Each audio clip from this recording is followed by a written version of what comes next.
Soyez honnête une seconde.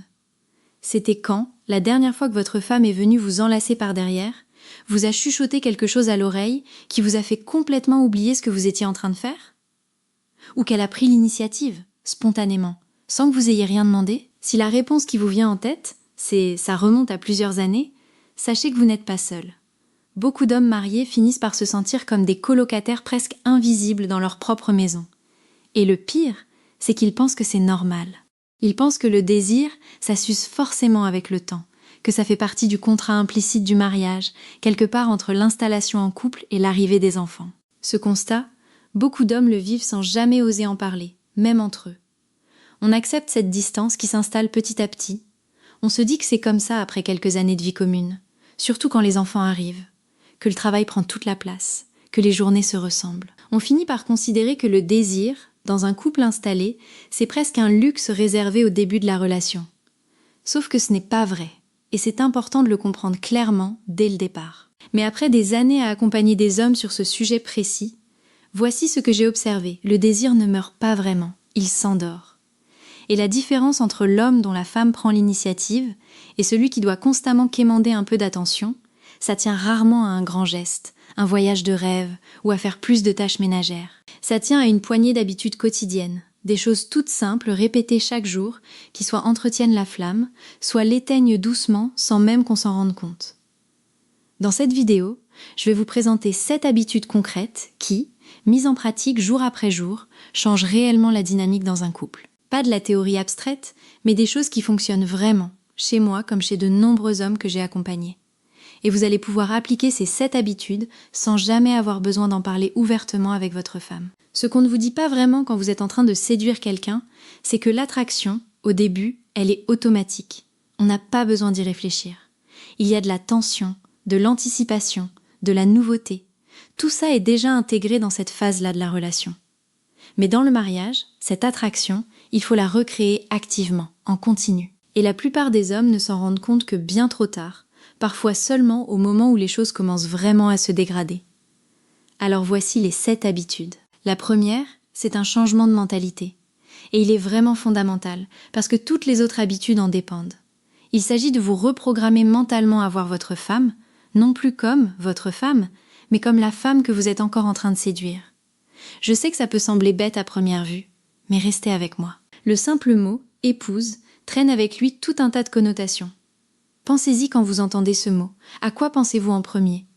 Aux listes de courses, aux disputes sur qui doit vider le lave-vaisselle, à ce cliché culturel de la femme qui commande et de l'homme qui obéit pour avoir la paix. Et sans même le vouloir, on finit par se comporter avec elle comme avec une épouse, plutôt que comme avec une femme qu'on cherche encore à séduire. On arrête de flirter, on arrête de la taquiner, on arrête de la regarder comme on la regardait au début, parce que dans notre tête, la partie est déjà gagnée. Sauf que le désir ne fonctionne pas comme ça. Il ne se nourrit pas de certitudes acquises. Il se nourrit d'un mouvement continu. Le changement que je propose, c'est simple à formuler mais puissant dans ses effets. Arrêtez de la considérer comme votre épouse au sens administratif du terme et recommencez à la voir comme la femme que vous avez envie de continuer à charmer. Ce petit ajustement mental change concrètement votre comportement. Vous continuez à vouloir la faire rire, à vouloir l'impressionner un peu, à garder ce charme qu'on a naturellement en début de relation. Et les gens autour de vous le remarquent, pas seulement elle. On me tenait la main dans la rue, je l'embrassais en public, et des amis nous ont dit qu'on avait l'air d'un couple tout juste formé. Ce n'est pas un hasard, très peu de couples mariés depuis longtemps continuent à se tenir la main ou à s'embrasser naturellement en public, justement parce que cette étiquette épouse a fini par prendre toute la place. Tout commence par la façon dont vous choisissez de l'apercevoir. La deuxième habitude, c'est de laisser transparaître votre désir pour elle, de façon claire et sincère. Il y a une idée que je trouve juste: le désir d'une femme se nourrit du désir de l'homme qu'elle a en face d'elle. Autrement dit, l'excitation d'une femme, ce n'est pas seulement une question de contact physique, c'est avant tout une question de se sentir désirée, vraiment désirée, spécifiquement elle. C'est là que beaucoup d'hommes se trompent. Certains cachent complètement leur désir, souvent parce qu'ils sont fatigués de se sentir repoussés. Et ils finissent par ne plus jamais faire le premier pas, ne plus jamais lui montrer qu'elle les attire encore. Ils existent à côté d'elle, un peu comme un meuble qui demande de temps en temps ce qu'il y a à manger. D'autres, à l'inverse, expriment leur désir de façon maladroite, presque brutal, sans aucune subtilité, ce qui donne l'impression qu'il cherche juste une solution rapide, peu importe qui se trouve en face. Aucune de ces deux approches ne fonctionne. Ce qu'une femme a besoin de ressentir, c'est que c'est elle, précisément elle, qui provoque ce désir chez vous. Pas que vous êtes simplement d'humeur et qu'elle se trouve être disponible. Pas que n'importe qui ferait l'affaire. Elle a besoin de sentir que quelque chose chez elle, sa façon de bouger, son rire, un détail précis, vous attire d'une manière presque difficile à contrôler. Et ça change tout de son côté. Parce que si elle se sent fatiguée, stressée, invisible, réduite à son rôle de mère ou d'organisatrice du foyer, elle ne pourra tout simplement pas se sentir désirable, même si elle le voudrait. Mais quand elle capte dans votre regard que vous êtes réellement attiré par elle, spécifiquement elle, quelque chose se réveille de son côté aussi. Ce n'est pas tant une question de lui dire « Tu es belle ce soir », une phrase que tout le monde dit sans trop y penser. C'est plutôt une question de lui faire ressentir un regard qui s'attarde un peu plus longtemps, une main posée doucement dans le bas du dos, un geste où vous l'attirez contre vous quelques secondes avant de la laisser repartir. Vous ne demandez rien, vous ne réclamez rien. Vous lui laissez simplement voir l'effet qu'elle vous fait, et vous la laissez y penser. Plus elle se sent désirable grâce à vous, plus elle aura envie d'être désirable pour vous. Un point à ne pas négliger, ce genre de signal fonctionne d'autant mieux qu'il reste discret et régulier, plutôt qu'occasionnel et démonstratif. Un homme qui ne montre son intérêt qu'une fois par mois, lors d'une occasion spéciale, envoie un message très différent de celui qui laisse transparaître, presque chaque jour, un petit signe d'attirance sincère. C'est cette régularité discrète qui, avec le temps, reconstruit la confiance et la sécurité émotionnelle nécessaires pour qu'elle se sente pleinement à l'aise d'exprimer, à son tour, ce qu'elle ressent. La troisième habitude, c'est de la faire se sentir protégée. Ça peut paraître un peu daté à formuler comme ça, mais c'est profondément ancré, et ça reste vrai. Sur le plan psychologique, les femmes sont naturellement sensibles à la capacité d'un homme à assurer une forme de protection. Je ne parle évidemment pas de combattre des ours ou de construire une cabane à main nue. Dans la vie moderne, cette protection prend une autre forme, mais le besoin sous-jacent reste le même. Concrètement, ça veut dire que quand un problème se présente, c'est vous qui le gérez, sans en faire porter le poids sur elle. S'il y a un souci d'argent, vous ne la laissez pas s'en inquiéter seule, vous lui dites simplement « Je suis au courant, je m'en occupe, voilà ce que je fais ». Si un artisan vous mène en bateau sur des travaux, vous ne passez pas votre temps à vous plaindre en attendant qu'elle l'appelle à votre place. Vous prenez le téléphone et vous réglez la situation vous-même. Si un de vos enfants traverse une période difficile à l'école, vous ne baissez pas les bras, vous vous impliquez et vous cherchez des solutions avec elle. Vous montrez, par vos actes, que votre famille peut compter sur vous. Et ça se joue aussi dans les petits gestes, marcher du côté de la route quand vous êtes ensemble dans la rue, ouvrir la portière de la voiture, vous placez naturellement entre elles et une situation qui vous semble un peu tendue dans un lieu public. Ce sont des détails, mais ils comptent, même si elle ne le dit jamais à voix haute. Attention cependant à une confusion fréquente de la protection. Ce n'est pas la même chose que faire des tâches ménagères pour mériter un rapprochement. Penser que faire la vaisselle ou le linge vous donne droit à quelque chose en retour, c'est transformer un geste d'attention en transaction. Et les femmes détectent très facilement ce genre de calcul. La vraie protection, c'est une attitude constante, tranquille, presque silencieuse, une posture de « je gère », sans arrogance, juste une présence stable sur laquelle on peut s'appuyer. Et quand elle ressent réellement ça chez vous, quelque chose de profond s'active en elle. Cette protection ne concerne pas uniquement les grands événements de la vie, comme un déménagement compliqué ou un souci de santé dans la famille. Elle se construit surtout dans la répétition de petites décisions du quotidien. Prendre l'initiative d'appeler la banque plutôt que de la laisser gérer ça seule après une longue journée de travail. Se lever la nuit quand un enfant fait un cauchemar sans qu'elle ait besoin de vous le demander 2 fois.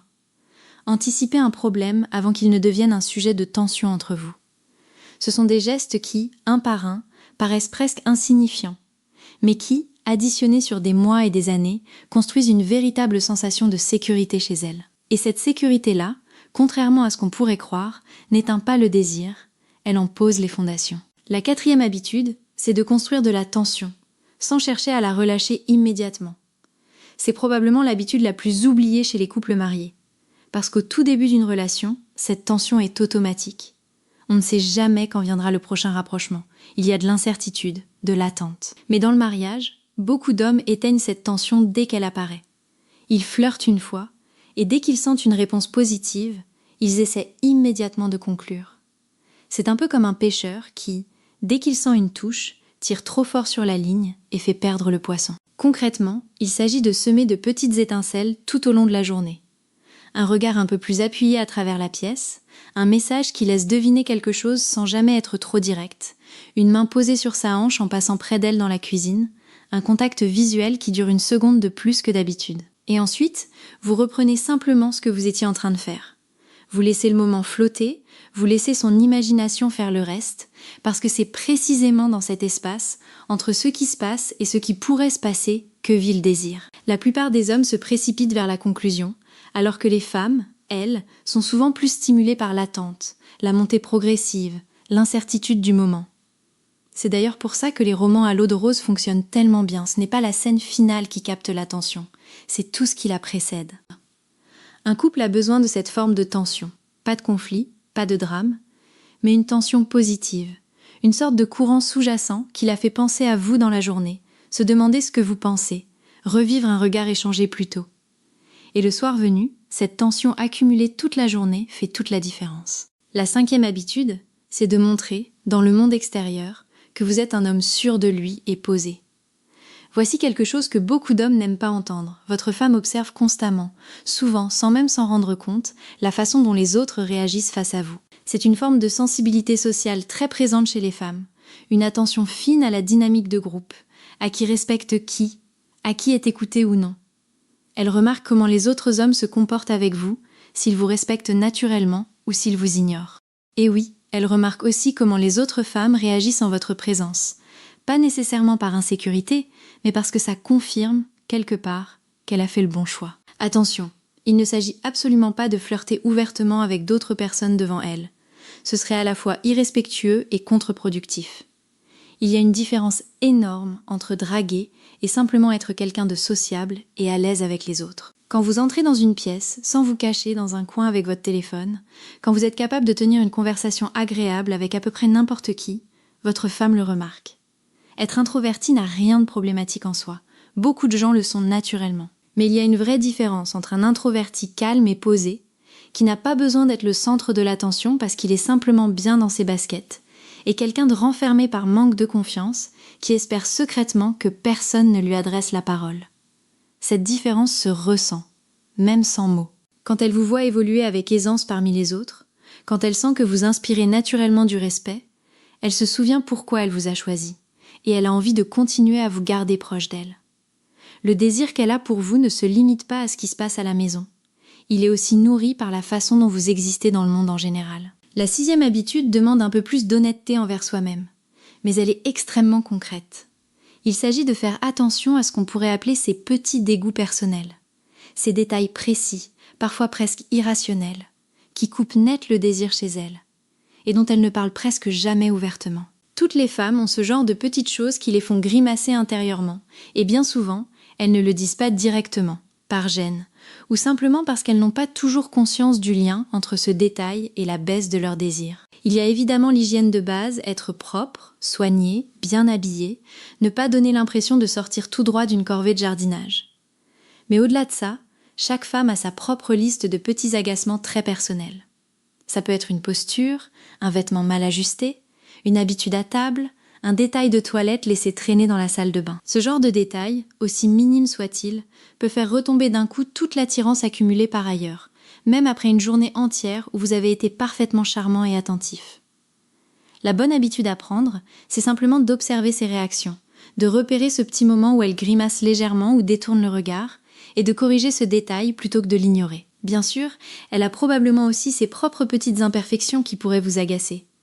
Mais cette vidéo s'adresse à vous, à ce que vous pouvez, vous, améliorer de votre côté. La 7e et dernière habitude, c'est de démontrer, régulièrement, une forme d'excellence dans ce que vous faites. Sur le plan psychologique, les femmes sont naturellement sensibles aux démonstrations de compétences chez un homme, la version la plus capable, la plus solide, la plus fiable de lui-même. Et la meilleure façon de faire ressentir ça, ce n'est pas de le dire, c'est de le montrer par des actes concrets. Ça peut être un plat que vous cuisinez et qui impressionne réellement tout le monde à table, pas simplement réchauffer un reste. Ça peut être une réparation que vous faites vous-même à la maison avec assurance, une situation compliquée au travail que vous gérez avec calme et efficacité, une performance sportive dont vous êtes fier, un projet mené à bien de vos propres mains. L'idée n'est pas d'atteindre un niveau exceptionnel ou de viser la perfection. L'idée, c'est de montrer, régulièrement, que vous êtes un homme capable, sur qui on peut compter, qui sait gérer les choses. Et quand elle observe ça de façon répétée, pas comme un exploit isolé une fois par an, mais comme une habitude constante, sa façon de vous regarder change. Vous n'êtes plus simplement l'homme qui cherche ses clés le matin en retard, vous devenez l'homme dont elle se dit intérieurement qu'elle a de la chance de partager sa vie. Voilà donc les 7 habitudes. Aucune d'entre elles n'est vraiment compliquée en soi. Mais la vérité, c'est que très peu d'hommes les mettent réellement en pratique, et encore moins les appliquent toutes ensemble, jour après jour. Il est facile de tomber dans une routine où l'on se laisse aller, où l'on décharge son stress sur sa femme, où l'on devient distant sans même s'en rendre compte, et ensuite de se demander pourquoi elle préfère passer sa soirée sur son téléphone plutôt que de se rapprocher de vous. Le mariage a cette tendance à installer un certain confort, une forme de pilote automatique, mais ce confort, s'il n'est pas équilibré par ces petites habitudes, finit par éteindre progressivement le désir. Ce qu'il faut retenir, c'est que la plupart des femmes ont envie d'avoir envie de leur partenaire. Ce n'est pas un besoin qu'elles rejettent, bien au contraire. Beaucoup préféreraient largement ressentir cette impatience à l'idée de rentrer, retrouver leur conjoint, cette petite étincelle qui donne envie de se rapprocher. Votre femme n'est pas votre adversaire dans cette histoire. Elle est plutôt le reflet de l'énergie que vous mettez, jour après jour, dans votre relation. Changez cette énergie, et sa réaction changera avec elle, presque à chaque fois. Il n'est pas nécessaire de mettre en place les 7 habitudes en même temps dès demain matin. D'ailleurs, ce serait probablement contre-productif de vouloir tout changer d'un coup, autant pour vous que pour elle, qui pourrait trouver ce changement soudain un peu étrange. La meilleure approche, c'est d'en choisir une, celle qui vous parle le plus, celle qui correspond le plus à ce que vous savez déjà de vos propres angles morts dans la relation, et de la travailler consciemment pendant 1 à 2 semaines, jusqu'à ce qu'elle devienne presque naturelle. Ensuite seulement, vous ajoutez la suivante. Un couple, ça se construit sur la durée, pas sur un déclic isolé un samedi soir. Et gardez en tête une dernière chose, rien de tout cela ne fonctionne si c'est fait dans un esprit de calcul, en attendant un résultat immédiat en retour. Ces habitudes fonctionnent parce qu'elles viennent d'un homme qui a sincèrement envie de faire vivre sa relation, pas d'un homme qui coche des cases pour obtenir quelque chose. La nuance est subtile, mais elle change tout dans la façon dont ces gestes sont perçus et ressentis de l'autre côté. Si ce sujet vous parle, n'hésitez pas à me dire en commentaire quelle habitude parmi ces 7 vous semble la plus difficile à mettre en place au quotidien, et celle sur laquelle vous aimeriez que j'aille plus en profondeur dans une prochaine vidéo. Et si cette vidéo vous a été utile, pensez à la partager avec d'autres hommes autour de vous qui pourraient en avoir besoin.